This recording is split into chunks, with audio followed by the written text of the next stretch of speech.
दरोड्याच्या तयारीत असलेल्या नांदेडच्या 5 दरोडेखोरांची योजना पुसद पोलिसांमुळे फसली।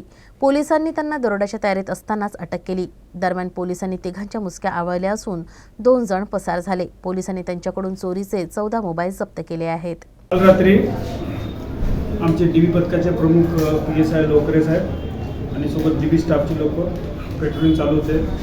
तर लक्ष्मीनगर बोलगड रोडचे वाहणारे फर्निचर आहे त्या फर्निचरच्या बाजूला त्यांना 4-5 लोक उभे असताना दिसले।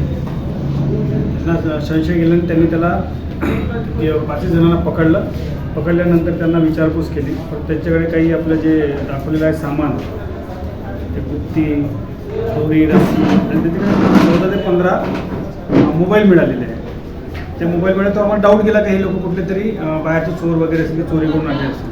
तर सखोल चौकशी केली असता त्याच्यामध्ये 5 लोकांपैकी 2 लोक तर पळून गेले, 3 लोक मिळाले।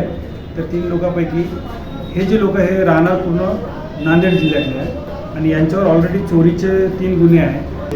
PSI लोकरे साहेब आणि त्यांच्या डीबी पथकाने चांगली भरीव कामगिरी केली आहे। याबद्दल आम्ही वरिष्ठ अधिकाऱ्यांना सुद्धा माहिती दिली आहे आणि यांच्यावर पूर्वी 5-6 गुन्हे दाखल असल्यामुळे यांच्यावर दरोड्याचा पण सुद्धा गुन्हा आहे नांदेड जिल्ह्यामध्ये। ते एकंदरीत ते पार्श्वभूमी पाहता हे लोक आपल्या या ठिकाणी दरोडा टाकण्यासाठी आले होते। करिता ते दरोड्याच्या तयारीत असल्याचा संबंधित पोलिसांना आम्ही गुन्हा दाखल केला आणि त्या 3 आरोपीला अटक केली। बाकीचे 2 आरोपी आहे जे फरार आहे त्या आरोपीला लगेच आम्ही तातडीने तिथे नांदेड इकडे किंवा शोधाशोध घेऊन त्या लोकांना तात्काळ अटक करण्यात येईल।